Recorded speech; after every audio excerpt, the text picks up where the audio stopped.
بسم الله الرحمن الرحيم والصلاة والسلام على أشرف الأنبياء والمرسلين محمد بن عبد الله أفضل الصلاة والتسليم. Assalamu alaikum everyone. So today we're going to be covering this very important topic, inshallah. The way I want to do it is in two parts. The first part is to give you kind of a narrative about the four fundamental shifts that happened in Western culture in the past 200 years that got us to the point that we're in today. And then in the second part of the talk, inshallah, I'll be addressing the question of what and how Islam can address some of these issues, inshallah. So it's no exaggeration to say that many of the issues and problems we're facing today in around the world, many of the issues relate to mental health and the crisis of civilization, really. It's not really just a question of mental health. It's a series of crises where an entire civilization has brought us to the brink of extinction, the brink of staring into the abyss of nothingness, literally. Without getting into a detailed history of the events that led to, all the events that led to this crisis, I want to highlight four major shifts that happened. And they all really revolve around one fundamental change that happened about 200-300 years ago in Western culture. And that is when the planets were untethered from the sun. Meaning that reality, the world, our way of life, our way of thought, our society was untethered from that center that holds everything together. So that image before that I painted of being tethered to the sun is an extremely important one, because what happens when the sun disappears from our galaxy? The planets float around aimlessly in space, crashing into one another. Right? There's a distinct and important mizan, balance, that holds the cosmos together, that holds existence together. And at the center of that existence is Allah subhanahu wa ta'ala. But a few centuries ago, the West abandoned the very idea of God and a God-centered perspective, a God-centered worldview, a God-centered existence. And everything we've been facing in terms of crises since then is a direct result of this huge fundamental error. I'm not going to get into how the West got into that point, but as a consequence of this huge void left by the idea of abandoning God, four fundamental shifts happen. The first is by abandoning the idea of God, who is al-haq, the reality, al-haq, the truth. The very idea of truth itself comes into question. Many of you may be familiar today that there's no such thing as truth. At least that's how many Western theorists and cultural theorists tend to propagate the idea of the truth being relative. Your perspective, my perspective, etc. Everyone has a truth of their own. This is absurd, of course, from a traditional perspective, from the perspective of traditional Islamic culture and civilization, because there is one ultimate truth and reality, and that is the reality of God. There are partial truths, there are partial perspectives, but the problem is what happens to partial perspectives when the ultimate truth is no longer there? They become just partial perspectives. Rather than pointing to the ultimate reality and the ultimate truth, they end up pointing nowhere. There's a very important principle in fallacy and logic that's often referred to and invoked by some of my colleagues, like Paul Keeler and others in their books on the crisis in the West, called the mereological principle.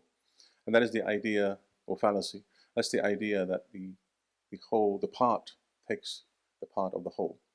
So basically, essentially, without a total, integrative, unitive, tawheedic perspective of reality, no partial perspective can claim ultimate truth. But what has happened in the past few centuries is God has been dethroned, revelation has been rejected, and the partial truths, the partial discoveries of human beings are now being promoted as the truth. We all know that a lot of the theories that are promoted at universities are hypotheses, and they have a statistical possibility that they might be right or wrong. But they're promoted as truths. And even at university, when it is conceded that they may be partial truths, the way that the academics promote them and live them is as if they're absolute truths. So the first fundamental shift that happened in the West is a rejection of ultimate truth and ultimate reality, and the acceptance of only partial truths. Now, that can only lead to intellectual chaos. It can only lead to intellectual relativism and the kind of intellectual confusion that we live today. But there you have it. And as a consequence of that, as a consequence of rejecting this ultimate reality of God, there is a rejection of the traditional understanding that reality consists of multiple levels, more than just the physical world. Alam al-ruh, alam al-mulk, and there's the alam al-mulk, and there's alam al-shahada, etc. There are various worlds that exist beyond the merely physical. Everything that science today investigates, from here to the end of the physical universe, is just physical. It's a vast universe, isn't it? It's huge. But that's just one level of reality, and it's the least important level of reality. There are other levels, and without recovering a certain hierarchical understanding of the nature of reality, that ultimately, at the pinnacle of this existence, is one truth and one reality, we are prone to this kind of intellectual confusion. The second major shift that happened is, with the rejection of God, the rejection of ultimate truth, there is the rejection of the ultimate good. There's no longer any belief that there is such a thing as morality. In traditional cultures and civilizations, morality, or the good, was anchored in absolute principles, rooted in revelation and rooted in the reality of God, the Haqq, who reveals them. وَأَعْطَى كُلَّ شَيْءٍ خَلْقَهُ فَهَدَى أو ثُمَّ هَدَى. Yani, Allah subhanahu wa ta'ala creates everything, He gives it its creation, its perfection, and then guides it. Creation without guidance is confusion. But the unfortunate situation is that today we exist, but there is this unfortunate belief in some quarters, at least in the West, that there is no such thing as a guidance from divine revelation, and therefore what you should or shouldn't do, or the path that guides us towards our own perfection, our own realization of our khilafah here on earth, is ultimately abandoned in favor of what? Relative morality. Do what you do what you do, I do what I do. We each have our truth, we each have our moral standards. And you can obviously see the consequences of that today in this whole confusion that's going on around us in schools and with children and gender and all sorts of different things. Without an anchoring in something that transcends us, left to our own devices, there's nothing but that kind of confusion. The third fundamental shift that happened was as a consequence of abandoning God, abandoning truth, and abandoning the moral good, is abandoning the very idea that there is such a thing called beauty. You may think, what's this got to do with everything or anything? It's got everything to do with everything. Not just because I teach aesthetics and I have a preference for the subject, but because it's fundamentally linked to the idea of ihsan. The word ihsan, al-husn wal-hasan, they're connected. The idea that the beautiful and the good are intrinsically linked, one pertaining to the beauty of physical form or physical things, the other pertaining to the goodness of moral action and behavior. By abandoning the idea of an absolute good, we have therefore abandoned the idea that there is anything called intrinsic beauty. And hence, what do? We abandon traditional art and architecture, we abandon traditional forms of calligraphy, we abandon traditional ways of building mosques, etc., and we adopt this kind of do whatever you like, whatever you think it looks beautiful in terms of art and architecture, and we end up producing concrete jungles and a lot of hideous structures around us everywhere. Structures and works of art that don't speak to the soul, that don't address these intrinsic needs, and don't lift it up beyond the merely physical requirements and needs, so that they can become a space that inspires spiritual development.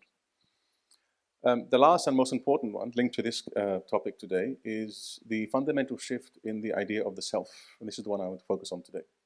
As a consequence of abandoning God, a consequence of abandoning the notion of ultimate truth, abandoning the idea of absolute goodness and absolute standards for what is beautiful,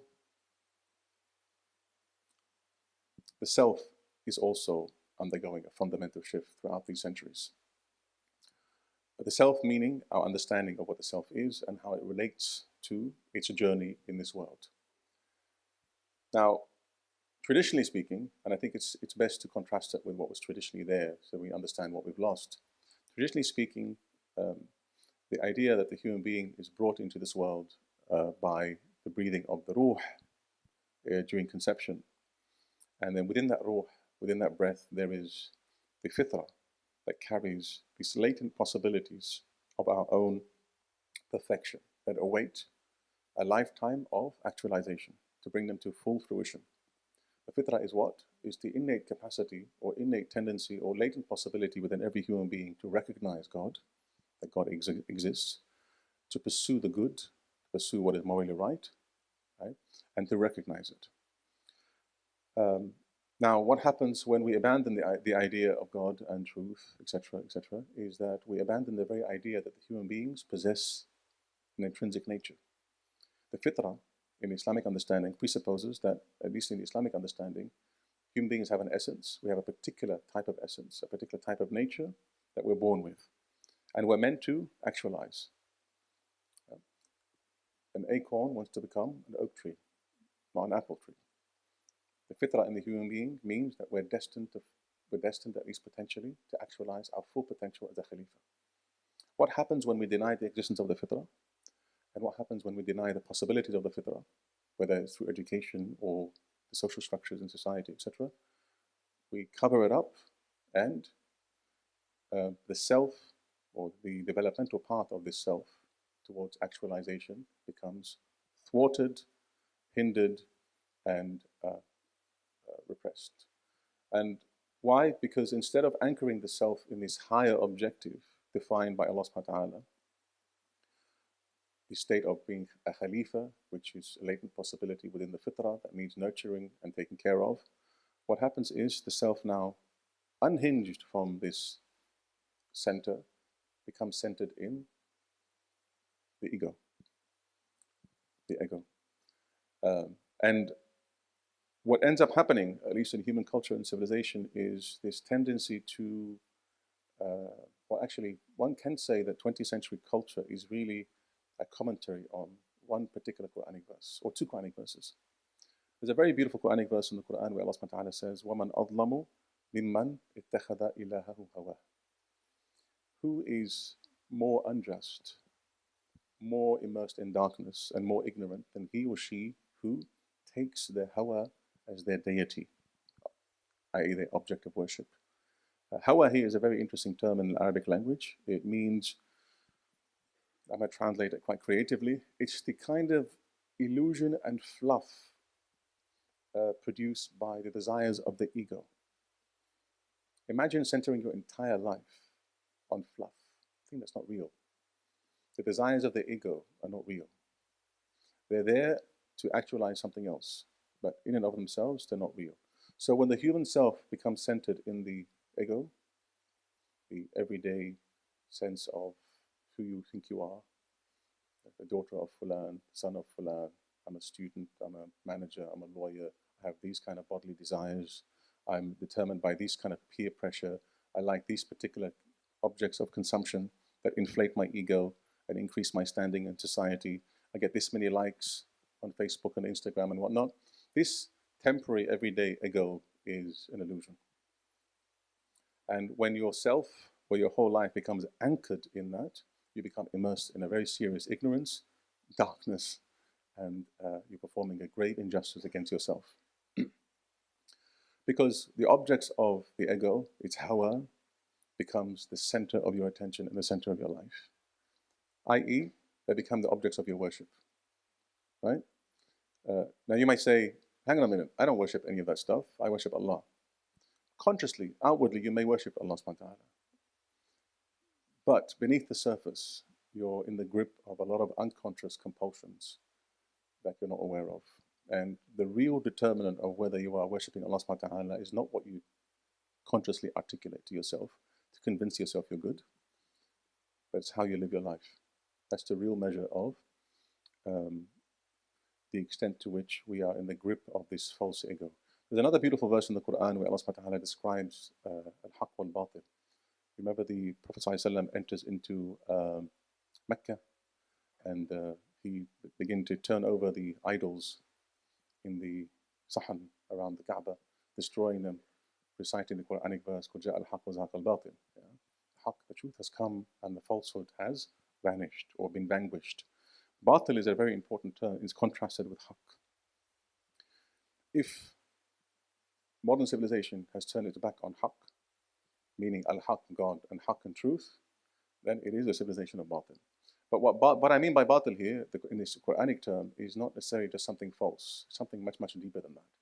It's false because of something. Batil also means untrue. It also means something that's an illusion. An illusion. And so the batil we live in, or the batil of the ego, or the objects of the ego's worship are batil because they're not real. Now, think about it. The human beings possess a remarkable capacity. Everything in reality is real. Yeah? Allah subhanahu wa ta'ala creates all things and they're real. But Allah subhanahu wa ta'ala also created within this reality a human being. Yeah? The human being. And Allah subhanahu wa ta'ala gave the human being a unique power and capacity that He didn't give to any other creature on earth. This capacity for will and a capacity to, because we're created in an image of the divine names, the capacity to create things within our lives that are not real. So when you create these objects within your own world as a result of the desire of the ego, whether it's physical desires or bodily desires or consumption of status symbols or whatever it is, you're creating a world around which your whole life revolves. That's nothing but an illusion. Kind of like virtual reality. Animals can't create virtual realities. Animals can't create worlds that are batil. They're pure haqq in the sense of they're created this way and they can't change it. So in that sense, they're true to their nature. The human being is the only creature who can be untrue to their nature by creating falsehood, by creating batil. Now imagine an entire civilization that builds everything, its social structures, practices, behaviors, on the fluff of the ego, on the illusions of the ego. Now I'm not saying everything in modern civilization is false. That's not what I'm saying at all. What I'm saying at the very heart and root of it is a fundamental problem, an error, and that's something that needs to be addressed. More importantly, I think it's something that needs to be healed. I think Muslims, we need to get out of this mindset. It's haqq versus batil, and it's more of illness versus some kind of healing and therapy. Muslims, and this brings me to the second part of our talk, Muslims are uniquely placed with Islam as a last universal dispensation to humanity. We're uniquely placed to help heal humanity by restoring and reminding them of their fitrah. I often tell my students when we're doing the course in Islamic psychology, we're engaged in fitrah therapy, helping people reconnect to their fitrah. And often the hope is that if human beings push far against the fitrah, as is happening today with a lot of the issues surrounding gender and other issues, if they push too far against the boundaries of the fitrah, maybe they realize they're pushing too far, and they wake up, because there's only so far you can push against the fitrah before it becomes catastrophic. So fitrah therapy is something that we're constantly engaged with out of a disposition of compassion and rahmah. Yeah? Many scholars point out again and again, given Islam's final message, the rahmah as a universal dispensation, rahmah to all people, Allah subhanahu wa ta'ala intended it to be a therapy for all the problems that humanity will face at the end of the cycle. So rather than bemoan and constantly complain about how bad the world is, we're placed here for a reason. Are witnesses to humanity, and we possess within our tradition that which can help heal the crises and the problems. Now, the reason why I mention this is because if the issues I discussed earlier, those first fundamental shift, or the first 4 or 5 fundamental shifts that happened in the West had remained in the West, it wouldn't be an issue. But through colonization and globalization, these shifts in thinking, in way of life, in philosophy, in culture, become ingrained and manifest in social structures, patterns of behavior, patterns of thinking, cultural values, in literature, etc., that became globalized. And the Islamic world was brought into that materialistic, positivistic, secular kind of agnostic or atheistic culture that many of us are and have become a product of it. Now heed these words very carefully, because as much as we tend to think that we are traditional Muslims, we are not. I think we need a wake-up call in the sense of realizing the extent to which these fundamental shifts and changes have impacted, infested every aspect of our lives. Again, the response isn't to kick back in a sense of becoming complacent, nor is it in a sense of an utter kind of rejection, but rather a conscious, knowledge-based understanding that this is where we are at and how do we move forward from here. And this brings me to the second part of the talk, and that is the capacity of traditional Islamic models of the self to restore some of these imbalances that we witness today. A traditional conception of the human being, and this is the first point we always have to return to, and that is how do we understand the human being? Recently, I went to train a number of teachers overseas and in Melbourne, and the teachers were looking for a new paradigm on how to do education at school. And they were expecting certain kind of practical lessons in classroom. And the whole training session had nothing to do with the classroom. The whole training session was, let's take a step back and revisit our fundamental assumptions. What is the human being, and what is this creature, this child that is growing up before our very eyes? At the beginning, they were skeptical, but after about 2 days of 12, 13, 14 hours of a lot of theory and model building and whatnot, their feedback was phenomenal. They had never heard of any of this before. And it's odd because it's there in the tradition. They realized that they're Muslims, they're practicing brothers and sisters, but deep down, their entire worldview has nothing to do with any of this classical, traditional framework or understanding of the human being and the child. And yet they operate Islamic schools. There's a fundamental problem happening here. And so we spent 2 days answering the question, what is the human being? Imagine sitting there for 9 hours, 2 days. What's the human being? It wasn't a theoretical exposition. It was a journey of growth, personal growth, in order to experientially recover.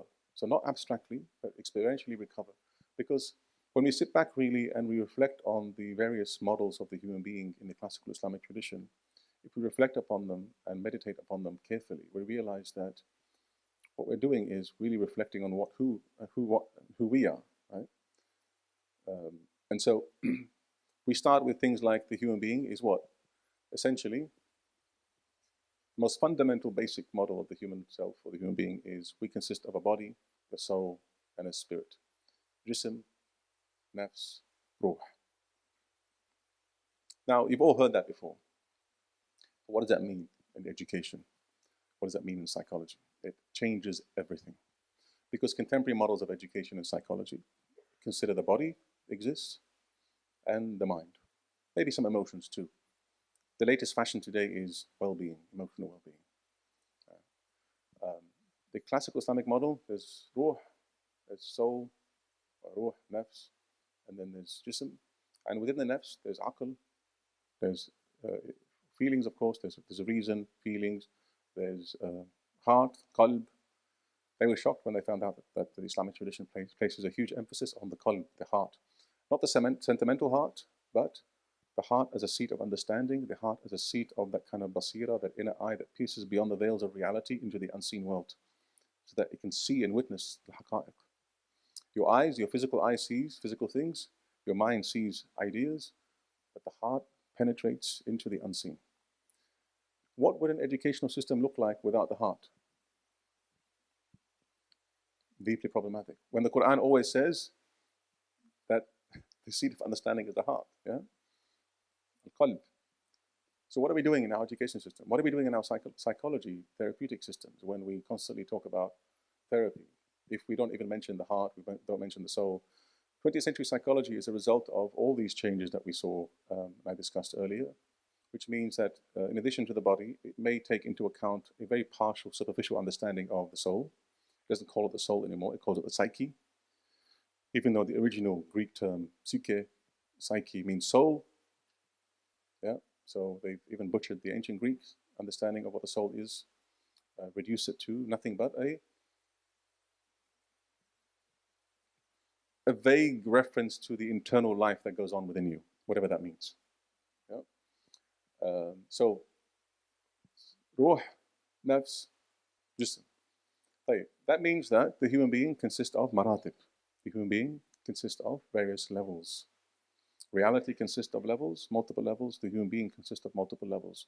Each level of our being requires a unique form of knowledge. Yeah? Let me give you an example.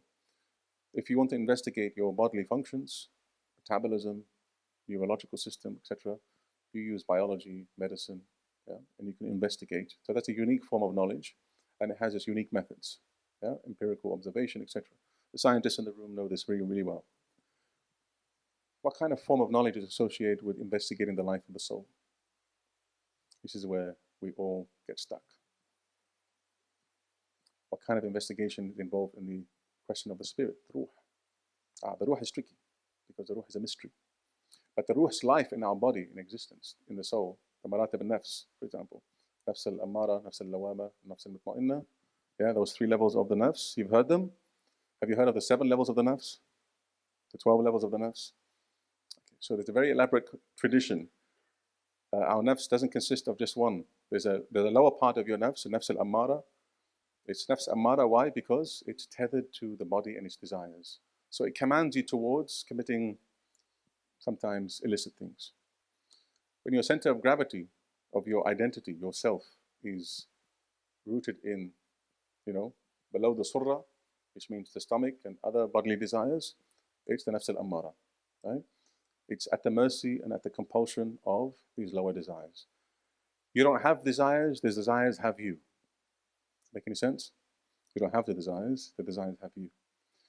But when through tazkiyat an-nafs, which is a very important principle in the Islamic tradition, the purification of the soul, through a lot of this, there's a long tradition, there's a huge body of literature on tazkiyat an-nafs, on the idea of muraqabat an-nafs, the inner observation of the soul and what happens within the soul, and how to monitor and master your inner life, and how to take it into account, muhasabah, muraqabah, muhasabah, musharata, murabata, etc. There's a huge, let's say, curriculum of self-development in the Islamic tradition that far outweighs much of what you find in other traditions. Yeah? Okay, so you lift that center of gravity a little bit up by exercising the heart, purifying the heart through virtues, through the ibadat, but also exercising your intellect. And you're in a position of a nafs al-ammara. Sorry, nafs al-lawama. Nafs al-lawama is what?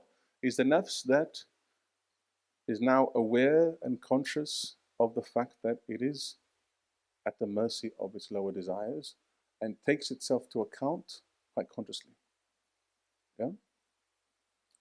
Now, you might oscillate and remain with this position between the nafs al-ammara, nafs al-lawama, nafs al-ammara, nafs al-lawama for all your life. But the objective is not to stay there. The objective is to rise above to a nafs al-mutma'inna, and that is the nafs that is at peace, at repose. Why? Because the center of gravity now is at the highest level of the nafs, touching the fitraic origin, our fitraic origin in the ruh. And that's where creatures who are in full control, who bring the entire gamut of our lives within a wonderful balance, a mizan, of course, along the model of the Sunnah of the Prophet ﷺ and the Quranic teachings. So this model of the self, this model of the human being is infinitely complex, and it's something that we need seriously to recover. Why? Because a lot of the problems, a lot of the issues we suffer from today, the psychological problems, some of them are bodily, somatic, some of them are psychosomatic, some of them are rooted in the psyche and the soul. A lot of these require first recovery of this model, it's a classical understanding of the human being. Second, then we need to revive and re-engage with these classical models of purification of the self and therapy of the self. Through a deep understanding of the root cause of so many of today's problems. Some of the problems that we face today have their root, like depression, anxiety. There's a lot of diseases today. They keep on proliferating, increasing. And people often say, well, did they exist in the past? About 80% of them didn't. Why? Because they're not intrinsic to the human condition. They're intrinsic to our contemporary age. The big difference between psychological problems that always exist, you've always had depression, you've always had certain degrees of anxiety, but some problems like narcissism, extreme forms of narcissism, extreme forms of nihilism, and other psychological problems are deeply rooted in a world, a culture where the ego, the self, this false self, and its fluff and illusions take center stage. Not only take center stage, no longer recognized by God, i.e., when the ego, when your life is centered in your ego and you don't recognize that there's a God there, what you tend to do is there's an incessant, almost pathological need to be validated. And therefore, the self that is rooted in the ego is a self that needs to express itself. And why? Because it needs validation. From whom? From others. That's how fragile it is. That's how sick it is. And that's at the heart of contemporary individualism, contemporary expressionism, contemporary me, send me as many likes as you want. And if I don't get enough likes, I fall into a depression. Now, it may be humorous when you hear these things, but the problems attendant upon them are real.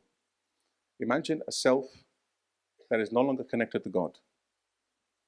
It needs to be sustained somehow. The Muslims had a vertical axis. Yeah? But when this vertical axis is disconnected, you only have a horizontal axis to what? To other contingent beings that are as needy as you are. I'm not going to belabor the point too much. I'm on 31 minutes and 50 seconds. Maybe if you're in the Q&A, we can elaborate a little bit more. But recovering this model allows us to restore the balance between these three components of the human being, inshallah. There are many emerging programs out there. There are many scholars that are reviving these classical Islamic understandings of the soul and the body, the education in psychology and therapy, etc. And these also influence the way we think about politics, the way we think about economics, the way we think about culture, the way we think about everything. So we do need a new generation of young scholars who are not only rooted in their disciplines like economics and psychology and medicine, but who are equally rooted in the classical Islamic tradition. Just one final point, just give me two extra minutes, if you will. What I mean by the classical Islamic tradition is the following. And what I'm about to say is extremely, extremely important. Unless we Muslims go back to embracing the broad spectrum of the classical Islamic tradition, as it was known by the majority of the ulama and the ijma' for over 1,400 years. And what I mean by that is the three schools of Aqidah and Kalam, the four madhahib, the various schools of thought, etc., etc.